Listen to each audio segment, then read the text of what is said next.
Astagfirullahaladzim, Mam. Nggak bisa gitu, Mam. Didik anak zaman sekarang dengan dulu 20 tahun yang lalu, 10 tahun yang lalu itu beda. Ampun deh. Pasti beda lah, anak sekarang itu punya tipologi dan karakter watak yang berbeda. Nggak mungkin didik anak zaman dulu sama sekarang disamakan. No, no, no, no, no. Pasti gagal kita. Didik anak zaman sekarang itu, nah kesimpulannya ayah lo ya ini ya, tak racik, tak ramu, pengalaman dari ngerasain lah dulu masa aku kecil, mungkin juga mama pas mama kecil. Terus sekarang kita lihat kondisi anak-anak dari 5 tahun yang lalu, terus sekarang udah pada gede-gede, SMP, SMA umurannya. Ketemu poinnya di mana? Ini menurut ayah lo ya, bisa salah, bisa benar. Tapi minimal kalau bisa kita uraikan sedikit demi sedikit, gamblang jelasnya, mungkin bisa membantu kita berdua untuk menyelesaikan persoalan anak. Wes, nah ayah kesimpulannya begini. Didik anak kuncinya itu ada 5 tingkatan kesuksesan. Sukses pertama anak itu minimal dia dalam setiap hari itu langsung mendapatkan poin kesuksesan itu 5-5-nya. Apa aja itu, Mam? Nah, ya, yang pertama, dia harus punya kesuksesan qurrata'yun, yaitu kesuksesan yang menyangkut tentang ketaatan kepada Tuhannya. Jadi minimal anak dalam 24 jam itu mendapatkan sukses ilahiyah, sukses menjadi hamba buat Tuhannya. Jadi bagaimana dia tertib, disiplin, dan sungguh-sungguh mengerjakan syariat Islamnya.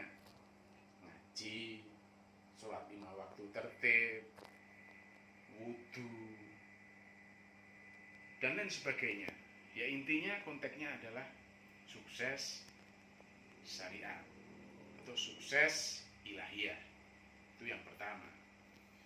Yang kedua, kalau rangkaiannya dia paling awal adalah sudah sukses ilahiyah, maka yang kedua adalah dia akan sukses keluarga. Keluarga dalam artian oke lah sekarang pandemi toh, kayak bocah di rumah terus, ampun deh. Wes kita bingung, anak kok main HP terus. Intinya kalau dia sudah punya kesuksesan ilahiyah, maka yang kedua minimal dia punya kesuksesan keluarga. Apa itu? Maksud saya sing penting kuwi anak-anak itu ngerti bahwa dalam 24 jam itu ada waktu yang kita anggap bahwa itu poin positif kalau anak itu benar-benar mau mengerjakan tentang tindakan-tindakan, aktivitas, kegiatan yang berkaitan dengan kebaikan keluarga. Yo lek nang wong tuwek wis sing penting tahu pekerjaan dan tahu kewajiban dia terhadap kalau punya adik ya ben nang adik-adike. Lek ke orang tua yo ning bapak karo ning ibuke. Apa poin yang paling positif dia kerjakan mulai dari yang paling minimal dan maksimal. Artinya ya bantu orang tua. Wis bene lah lempit-lempit, korah-korah, bersihin rumah, nyiram bunga, ngopeni kewan, sampai tahap sing paling suci kita anggaplah. Apa itu? Benar-benar mengerti bahwa berbakti kepada orang tua itu adalah salah satu jalan menjadi anak yang baik, anak yang soleh. Itu kesuksesan yang kedua, sukses keluarga di keluarga. Nah yang ketiga, anak punya kesuksesan pribadi atas nama investasi masa depan. Apa kuwi? Yo nek ayah itu cekak omonge, singkat katanya, yang penting anak-anak itu ngerti bahwa dia kelak 5-10 tahun akan datang, dia pasti harus mempunyai skill dan keterampilan yang dia miliki atas nama bakat dan investasi masa depannya. Artinya apa? Artinya anak harus benar-benar mengerti bahwa dia itu pasti punya potensi berpikir, punya potensi bertindak, dan punya potensi menanam kebiasaan-kebiasaan baik dari sekarang. Dia butuh didisiplinkan di tingkatan itu. Biar apa? Biar di ujung hari kepintaran dia, kecerdasan dia dibangun dari sekarang dengan tindakan-tindakan baik yang mencerminkan impian-impian dia kelak di kemudian hari dia menjadi anak-anak hebat. Dimulai dari sekarang, yaitu sukses pribadi. Nah, yang keempat adalah sukses kecakapan hidup. Sukses kecakapan hidup itu meliputi dia mulai dari sekarang menyadari bahwa besok tatkala dia sudah tidak lagi meniti jenjang pendidikan di sekolah, maka mau tidak mau dia akan meniti karir di kehidupan kenyataan, yaitu di masyarakat. Dia harus mulai belajar bagaimana membangun survival hidup. Itu dari sekarang dia minimal harus tahu secara pengetahuan. Minimalnya, syukur-syukur secara kecakapan hidupnya dia sudah memulai dari sekarang. Dia ngerti bahwa uang itu harus dikelola dengan baik. Karena apa? Karena uang tidak mungkin difoya-foyakan, dibelanjakan seenak perutnya. Karena uang harus dicari dan mencarinya itu sulit. Itu kecakapan finansial.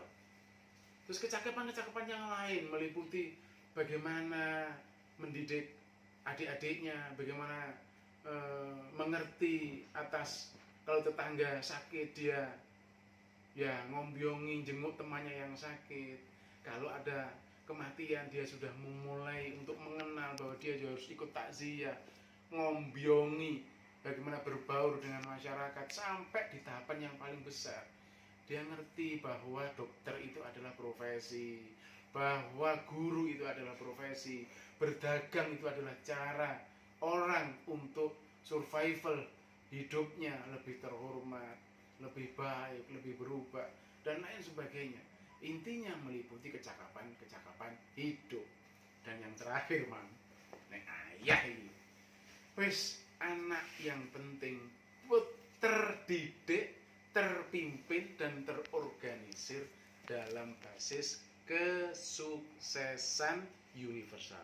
Intinya 1 sampai poin nomor 4 itu digabung menjadi 1, dikerjakan dalam 24 jam. Itu dari mana, jam berapa, poinnya apa-apa saja, 5 kesuksesan itu dirangkai.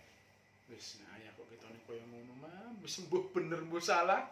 Tapi menurut saya minimal kalau saya ucapkan itu menjadi referensi primer yang bisa kita kerjakan bersama-sama.